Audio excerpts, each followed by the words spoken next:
28 సంవత్సరాల experience, evidence based గల ఆయుర్వేదిక multi speciality hospital KSUSC hospital మన హైదరాబాద్‌లో. మీ ఇంట్లో ఒకేసారి ముగ్గురు కోల్పోవటం. నాన్నని, అమ్మని, చెల్లిని. ఒక్కడిగా మిగిలాను. హ్మ్. ఒంటరైపోయాను. రక్త సంబంధం మొత్తం మిస్ అయ్యానన్న ఫీలింగ్ కలిగిందా సార్ బాగా? డెఫినెట్గా కలిగింది. డెఫినెట్గా బాధ అనిపించింది ఆ టైంలో.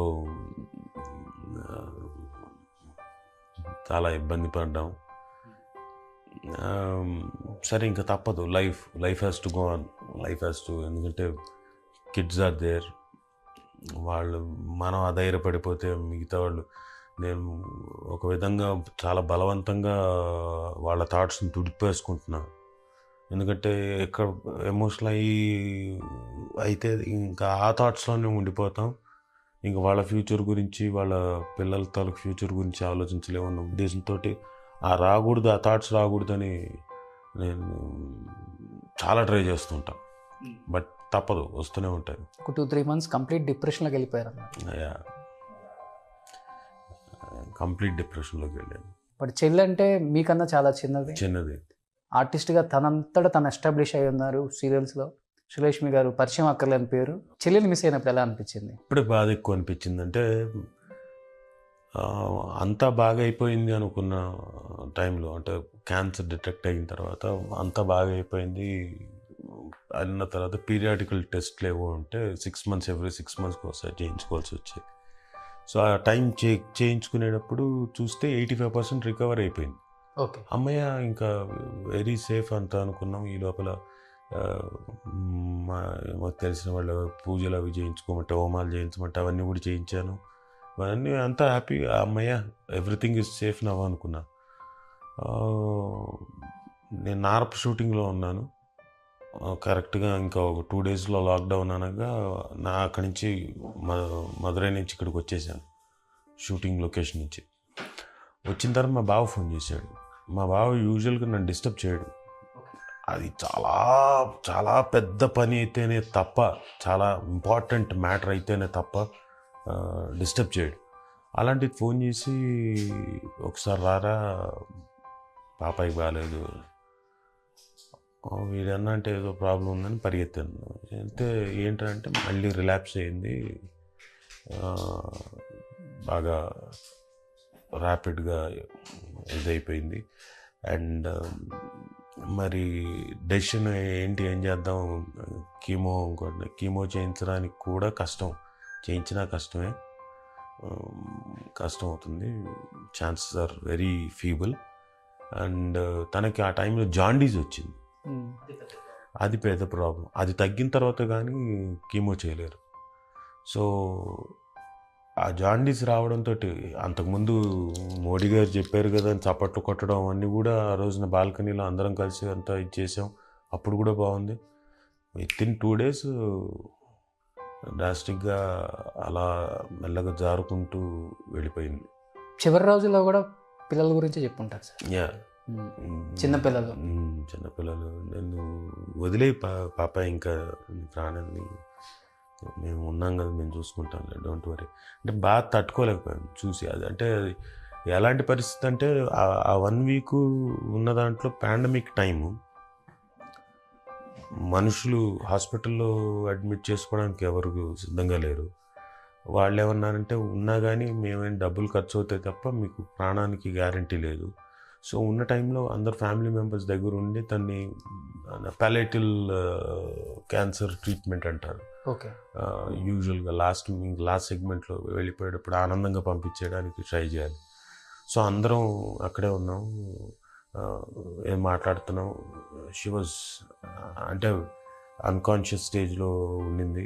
అప్పుడప్పుడు కళ్ళు తెరిచేది, ఎప్పుడో కాన్షియస్, పాపాయ్ అని పిలిచినప్పుడు కళ్ళు తెరిచేది. ఎక్స్ప్రెస్ చేయడానికి కూడా చేతగాని పరిస్థితిలో ఉండేది. కళ్ళ నీళ్ళు అలా ఒక చుక్కలా గారుతూ ఉండేది. సరే,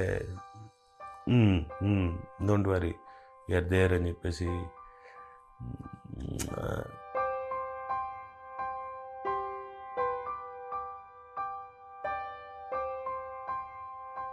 పెయిన్ ఉంటుంది కదా లోపల, ఆ మూలుగు అంటాం. ఆ గ్యాప్లో అలా వస్తుండేది.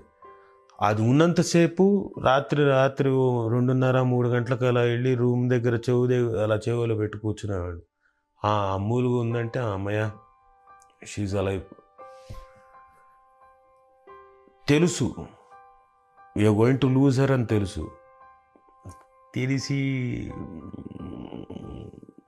ఇంకా ఇంకా ఇంకా మనసు గట్టి చేసుకోవడం తప్ప, రాయం చేసుకోవడం తప్ప ఇంకేం లేదు. మా చెల్లెలు ఇన్సిడెంట్ తర్వాత ఆల్మోస్ట్ వాళ్ళు మనసు రాయి చేసేసుకున్నారు. పిల్లలకి తండ్రి అవసరం ఎంతవరకు ఉందో తెలియదు, కానీ తల్లి అవసరం చాలా ఉంటుంది. ఒక వయసు వచ్చేసరికి తల్లే ప్రతిదీ ముందు నడిపిస్తుంది. పిల్లల్ని చూసినప్పుడు ఏమనిపించింది? ఇద్దరు చిన్నపిల్లలు, మా మేనకోళ్ళు ఇద్దరు, they are very brave and very understanding. వాళ్ళిద్దరు కూడా దే కేమ్ అవుట్. అండ్ నా మేనకోళ్ళు, పెద్ద మేనకోళ్ళు ప్రేరణేమో వాళ్ళ మదర్కో లెటర్ రాసింది పోయిన తర్వాత, which he's become very viral మీడియాలో. They also understood. వాళ్ళకు కూడా అర్థమైంది mother is not going to be anymore around, but they have understood, they're now coping up with life ante. Inka but సుమక్క సపోర్ట్ ఎలా ఉంది? ఆఫ్టర్ ఫాదర్ మామని కోల్పోయారు, అత్తని కోల్పోయారు, ఆడబిడ్డ కోల్పోయారు, ఇద్దరు పిల్లలే మిగిలి ఉన్నారు. యాక్చువల్గా ప్లాన్ చేసింది ఏంటంటే వాళ్ళు మా దగ్గరికి తీసుకొచ్చేద్దామని. వాళ్ళకేమో ఆ ఇంటితోటి వాళ్ళ మదర్ తోటి బాగా అనుబంధం ఉంది. మేము ఇక్కడే ఉంటామని చెప్పేసి వాళ్ళ నాన్నగారు ఉన్నారు. ఇంకా రోజు ఫోన్లో మాట్లాడుకోవడం, వెళ్ళి రావడం, చూసి రావడం అలా. సో బయట ఇండస్ట్రీలో ఎక్కువ వినపడింది ఏంటి అంటే, సో రాజీవ్ దగ్గరికి వచ్చి సుమ ఒకటే చెప్పారు, ఇప్పటి నుంచి మనకు 4 పిల్లలు.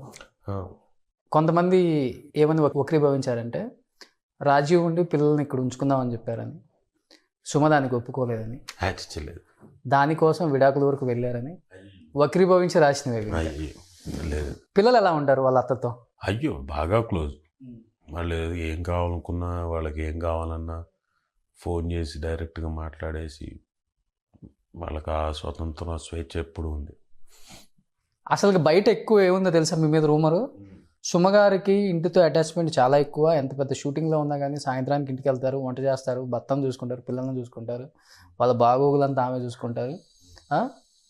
ఆమె ఎమోషనల్గా ఎక్కువ అవుతుంటుంది ఇంటి గురించి, రాజీవ్ గురించి, పిల్లల గురించి. సుమనే ఎవరు పట్టించుకోరు అసలుకి. ఇన్ని పట్టించుకున్న సుమకే ఈ పాపం ఈ దెబ్బలని అంటున్నారు, మీ మీదే చెప్తున్నారు ఎక్కువ. అదే నాకు తెలుసు అని చెప్తున్నా కదా, నన్నే అంటారు జనాలు. వాళ్ళు ఏదో పక్క నుండి చూసినట్టు బాగా, వాళ్ళే దగ్గరుండి పాపం సుమ షూటింగ్కి వెళ్తుంటే పక్కనే ఉండి వాళ్ళే అన్నీ చూసి అయ్యో పాపం అని చెప్పేసి ఎంత కష్టపడుతుందో ఆడపిల్ల అన్నట్టుగా ఫీల్ అయిపోయి, మరీ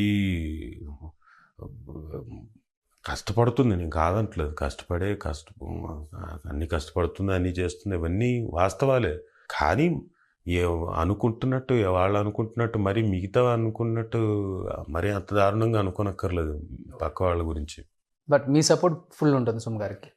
లేకపోతే అట్లా చెప్తే తెలుస్తుంది వాళ్ళకి కూడా ఇప్పుడు కనీసం. అందుకని వాళ్ళకి మీరు ఏం చెప్పినా తెలియదు వాళ్ళకి, ఎందుకంటే వాళ్ళు ఒకటి ఫిక్స్ అయితే వాళ్ళ దాంట్లోనే ఆలోచిస్తారు. అలా ఎందుకుంటారు? అయ్యో అది అంతే, అది కామన్. మనం చెప్పినా కానీ వాళ్ళకు ఒక వాళ్ళ మెంటల్ ఫిక్సేషన్ ఒకటి ఉంటుంది. ఆ ఫిక్సేషన్లోంచే మాట్లాడతారు వాళ్ళు. మనం ఏం చెప్పినా కానీ దాన్ని కూడా అంగీకరించరు. మన నోటి నుంచి వచ్చినా కానీ వాళ్ళు అంగీకరించరు. ఎందుకంటే వాళ్ళు ఒకటి అంతే. ఎందుకంటే వాళ్ళు ఫిక్స్ అయిపోయారు.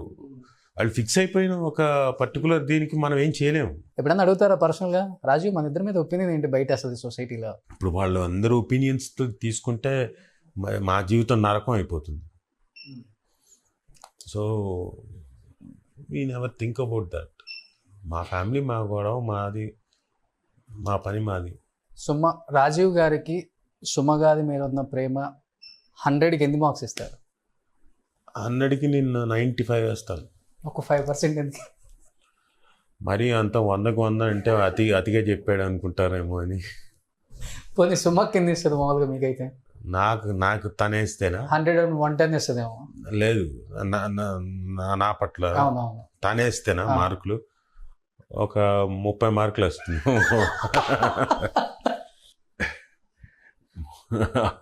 నేను నా అభిప్రాయం అది. 30 వేస్తారు మరి పాస్ అనేది చేస్తారు ఎవరైనా భర్తని 35 పాస్ మార్క్.